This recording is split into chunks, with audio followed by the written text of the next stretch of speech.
He had everything money could buy: custom-built skyscrapers that bore his initials, a Forbes cover before 40, a private jet nicknamed after his childhood dog, and a lifestyle meticulously engineered to avoid anything unpredictable. People didn't just work for him. They feared missing his calls. They studied his mood like a weather forecast, and for his next global campaign, he wanted someone unforgettable. 8 women were flown in from Milan, New York, and Tokyo. Models with perfect resumes, polished etiquette, and teeth so white they blinded the camera. Each of them smiled the right way. Each of them said exactly what he wanted to hear. He rejected them all, every single one. Then, exactly 1 minute past the scheduled lunch break, a delivery girl stormed through the lobby of Hayes Tower, clutching a wrinkled takeout bag in one hand and a toddler with wild curls in the other. She looked tired. She looked out of place. She looked like she had somewhere better to be. But in that single minute of lateness, something happened that the PR team couldn't fix. A scandal that would leave board members scrambling, investors panicking, and cameras swarming. That delivery girl didn't just hand over the food. She handed over a story that would unravel everything Nathaniel Hayes thought he had locked in place, and it all started with a 1-minute delay. Before we go deeper, let us know in the comments where you're watching from. We'd love to hear from you, and don't forget to hit that subscribe button so you never miss any of our upcoming videos. Her name was Mariah Clarke. She didn't come from fame. She wasn't groomed for attention. She didn't audition, submit a resume, or step into any spotlight on purpose. And yet, within 72 hours of that delivery, her face was on every major news outlet. Not for what she did, but for what she didn't. She didn't play by the rules. She didn't apologize. And she didn't back down when one of the wealthiest men in America stared at her like she had just cracked a code no one else could figure out. Nathaniel Hayes was known for being calculated, but from the moment he met Mariah, something changed. He started canceling meetings. He withdrew from public appearances. He even scrapped the entire international marketing campaign, just days before launch. The question on everyone's lips was the same. Who was this woman who derailed a billion-dollar machine? Why would a man like Hayes risk it all for a woman like her? And what, exactly, did her 4-year-old daughter whisper behind closed doors that shook the Hayes boardroom to its core? The world saw a scandal. He called it destiny, but someone was lying. Nathaniel Hayes didn't start at the top. He was born in Newark, New Jersey, to no one the media would care to remember. His mother died when he was 8. His father, already gone long before that, in every way that mattered. Nathaniel grew up in a group home that smelled like mildew and cafeteria mashed potatoes, a place where silence was currency and eye contact got you in trouble. His file said emotionally distant, but the truth was, Nathaniel was always watching. By 17, he'd secured a scholarship to a small state college. By 22, he'd dropped out, convinced he could learn more on his own than in any lecture hall. By 30, Hayes Enterprises was born. A tech marketing firm with no clear direction, but one hell of a storyteller at the helm. Nathaniel didn't just sell products, he sold belief. He rebranded sunscreen. He made toothpaste aspirational. And in doing so, he made his first 100 million. But wealth didn't soften him. If anything, it made his edges sharper. He had a zero-tolerance policy for failure. He once fired a senior executive for arriving 31 seconds late to a Zoom call. Cameras captured it live. "If you can't manage your time," he said, adjusting his cufflink, "you can't manage mine." That clip became a viral quote. Nathaniel Hayes wasn't admired. He was studied, feared, and endlessly profitable. Across the city, in a one-bedroom apartment with peeling ceiling tiles and a leaky faucet that sounded like a metronome, Mariah Clarke's mornings started long before sunrise. She was 28, a former honors student, first in her family to get accepted to a university, until life changed on a rainy Thursday with a blue plastic test and 2 pink lines. Julie came into the world with a quiet cry and lungs that couldn't fully open for the first 3 weeks. Mariah never went back to campus. Instead, she started working nights, then weekends, then lunch shifts. At one point, she was juggling 3 jobs, 2 under the table, and still couldn't afford to fix the heater. But Mariah didn't complain. She didn't ask for help. She didn't post pictures of her struggle. She simply showed up, every single day, with a ponytail tucked under a wrinkled delivery cap and eyes that carried exhaustion like a permanent shadow. Julie Clarke was 4, quiet in groups, inquisitive at home, the kind of child who stared too long at strangers and then asked questions you didn't expect. She once pointed at a neighbor in the elevator and asked, "Why does his smile feel like it's hiding?" Mariah didn't know what to say. Julie noticed everything, the crack in someone's voice, the way someone held a bag. She drew pictures on old napkins when crayons weren't available. Sometimes they were of flowers, other times people, always with eyes too big for their faces. One morning, after a short delivery route and a long night of Julie refusing sleep, Mariah found a drawing on the back of a receipt. In crayon, a tall man with a square jaw and sad eyes. Beneath it, Julie had written in shaky letters, "The man with the sad eyes laughed today." Mariah didn't understand it. Not then. But the drawing would end up being more than just a scribble. It would be the first clue that her daughter saw something no one else had.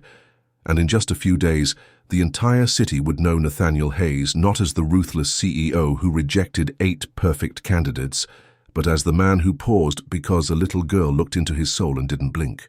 Mariah Clarke was already 5 minutes behind when she stepped off the city bus and began jogging the last 3 blocks towards Skyview Tower, gripping the warm delivery bag in one hand and Julie's tiny fingers in the other. It was a Wednesday, her double shift day. Julie had been too sick for daycare. Her backup sitter cancelled at the last minute. The sushi was already lukewarm. Her shirt stuck to her back from the heat, and as they reached the revolving glass doors of the lobby, the doorman gave her a quick once-over before buzzed her through with a sigh that said she didn't belong. The marble floors were polished like mirrors, reflecting back every scuff on her sneakers. The elevator dinged before she could catch her breath. Inside stood Elizabeth Crane, Skyview's wealthiest tenant and one of Nathaniel Hayes' oldest clients. Elizabeth wore ivory cashmere and a stare sharp enough to slice. She looked at Mariah like she had just tracked dirt across a white rug. "You're late," she snapped, not even glancing at the child. "Do you people ever manage to get anything right?" Mariah's lips parted, but before she could answer, Julie stepped forward and said it for her. "Mommy," she whispered, "this lady smells mean." For a second, no one moved. Even the elevator seemed to stop humming. Elizabeth stiffened, Mariah's face flushed with heat and horror, but from somewhere near the back of the lobby, a low chuckle broke the tension. It wasn't loud, but it was unmistakable. Nathaniel Hayes had been standing by the security desk, out of sight, reviewing building contracts. He heard every word, and for reasons he wouldn't be able to explain, not then, he laughed. Not the polite kind of laugh used at charity galas or networking dinners. A real laugh.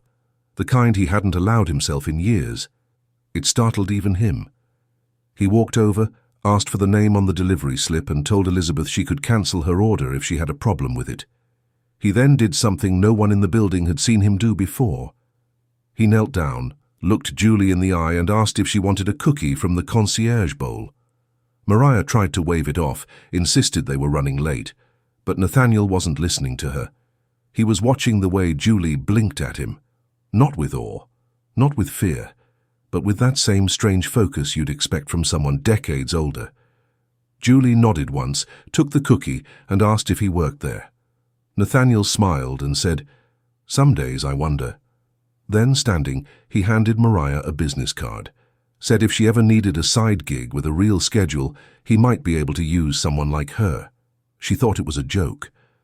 But when she glanced at the security camera above the desk, she realized it had caught the entire exchange. A billionaire CEO handing his personal card to a delivery girl. No filters, no handlers, no script. Mariah left the building with a knot in her stomach and a confused toddler still holding half a cookie. She didn't know what to make of it. She didn't know that by sundown 3 assistants would be asked to look her up. She didn't know that by next Monday, someone from Hayes Enterprises would be waiting outside her apartment with a non-disclosure agreement. But that wasn't the last time Nathaniel Hayes saw Mariah Clarke. In fact, the next time would be behind closed doors, with lawyers involved. By the following morning, the footage from Skyview Tower's lobby had already been clipped, captioned and posted across half a dozen gossip blogs and 2 national news platforms. The security camera angle wasn't perfect, but it was enough. You could see the moment Nathaniel Hayes handed his personal business card to Mariah Clarke. You could hear the delivery bag crinkle, catch the flash of Julie's pink shoes, and watch the richest man in the building lower himself to eye level with a 4-year-old girl. Within hours, Twitter exploded. "Did Nathaniel Hayes just hire a delivery girl on the spot?" one user asked. Another replied, "This is either the soft launch of a PR rebrand, or he's finally lost it." LinkedIn threads debated whether it was a genius publicity stunt. Reddit theorized it was a setup, that Mariah was a plant. Someone suggested the girl wasn't even hers. Speculation spread faster than fact, but none of the comments came from Hayes Enterprises. And that silence only made the noise louder. Inside the company, chaos began to simmer. The marketing team, already prepping for a multi-million-dollar campaign featuring 8 international models, received word that the entire lineup was scrapped. No explanation, no replacement. Just a new directive from the top: pause all production until further notice. Internally, emails were leaked. One creative director was quoted saying, "We're being hijacked by a woman in sneakers and a kid with a cookie." Another called it brand sabotage from within. When the CFO, a 10-year veteran of the company, submitted his resignation, citing loss of leadership clarity, the stock dropped 4% by close of day. The board demanded an emergency meeting. Nathaniel Hayes arrived late. Not by much, but enough to raise eyebrows. He walked in without a tie, carrying a single-page printout, and said nothing until he was asked to explain the sudden shift in creative direction. He didn't speak about Mariah directly. He didn't mention Julie by name. He said only that the campaign needed to reflect real lives, real effort, and unmanufactured elegance. One board member called it inspirational, another called it a distraction. Then someone, anonymous but clearly close to the core, leaked 3 photographs to the media. One showed Nathaniel seated at a small diner across from Mariah and Julie. Another showed them leaving a bookstore together, Julie holding his hand. And the third, grainier than the rest, captured the 3 of them sitting on a park bench with coffee cups in hand and Julie asleep on his shoulder. The images weren't romantic, but they were intimate. And for a man who built his brand on control, they were unexplainable. When confronted by the board, Nathaniel didn't flinch. He denied any romantic relationship with Mariah Clarke. He said they were simply in conversation about a creative opportunity, that he'd been mentoring her informally, that Julie reminded him of his sister. But there was something in his voice, an edge maybe, or the absence of one, that made the board unsure whether they believed him or just didn't want to challenge him too loudly. Whispers spread. Was he compromised? Was this the beginning of his unraveling? But what really caught their attention wasn't Mariah. It was something her daughter did that none of them could explain. It started with a drawing, crayon on cardboard. A small brown house with 2 shuttered windows and a broken fence. A tree missing half its leaves. At first glance, it looked like any other child's sketch. But to Nathaniel Hayes, it was more than familiar. It was a memory he'd buried.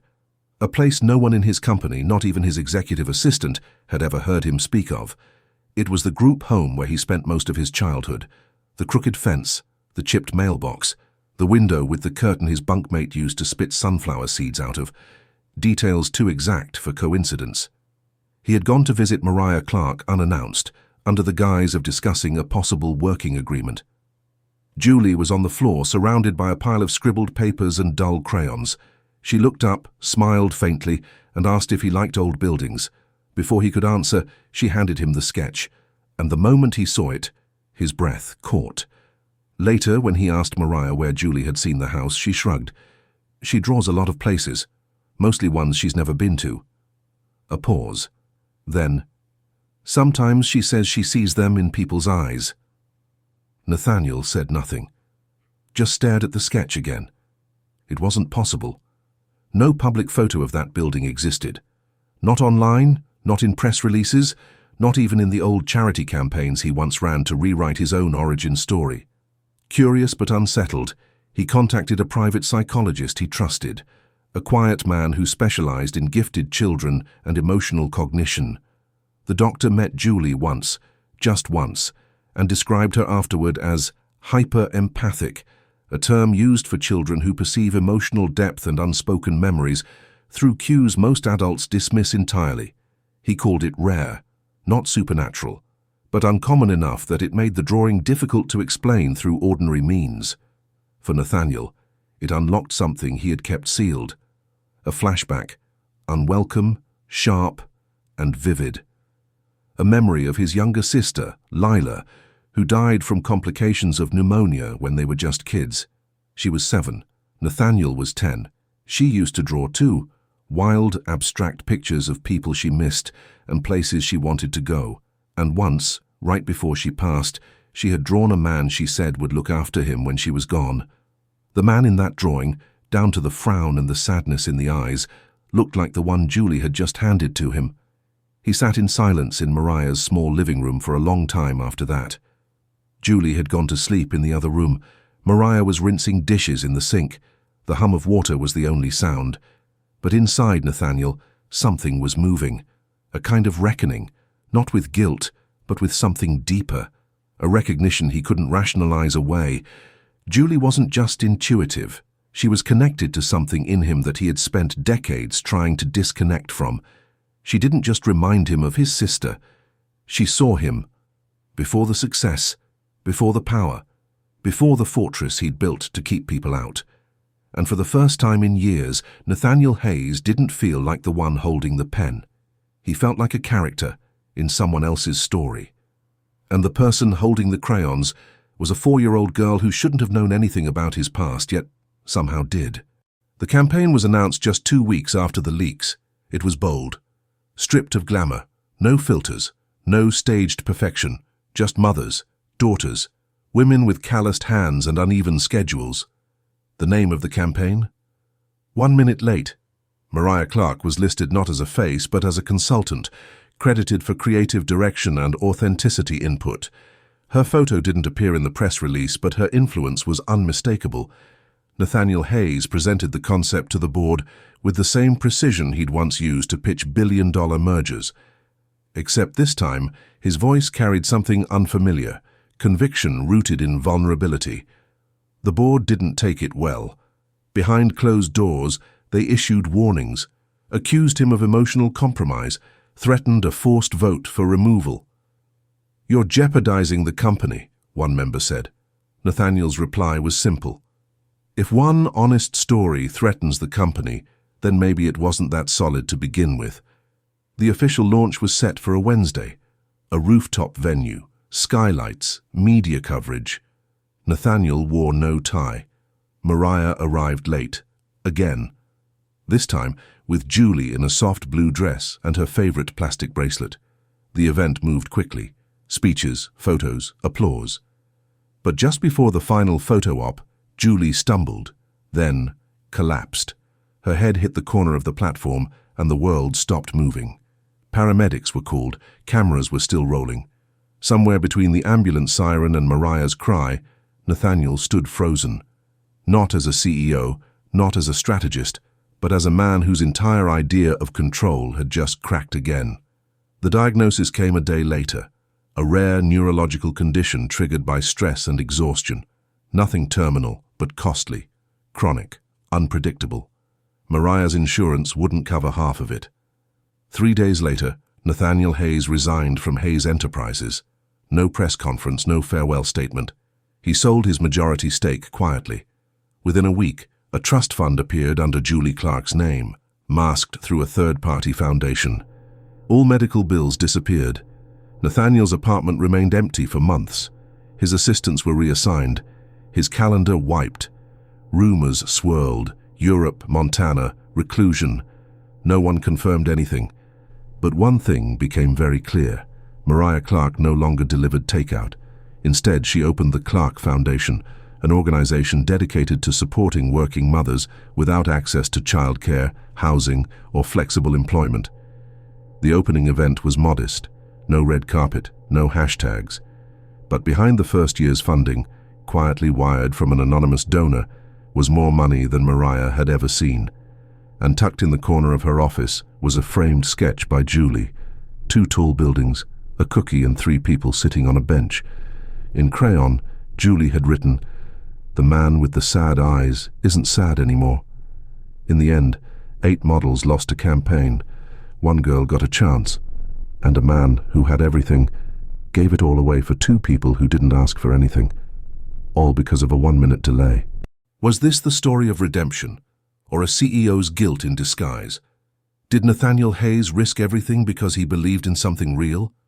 Or because he was trying to rewrite a chapter of his past that never quite healed? And what about Mariah Clarke? Was she just in the right place at the wrong time? Or was she exactly the kind of person the world forgets until someone powerful remembers? It's easy to reduce moments like these to headlines. CEO breaks protocol. Delivery girl goes viral. But beneath those headlines are decisions, imperfect, human, irreversible. So we're asking you, do you think Nathaniel did the right thing? Or was it a reckless move in a world that rewards image over truth? Drop your thoughts in the comments, especially if you've ever been judged for being late or underestimated because of how you looked. And if you thought this was emotional, wait until you hear the story of the housekeeper who found a diamond ring in the trash and uncovered a decades-long secret. Subscribe for more stories that prove not everything is as it seems.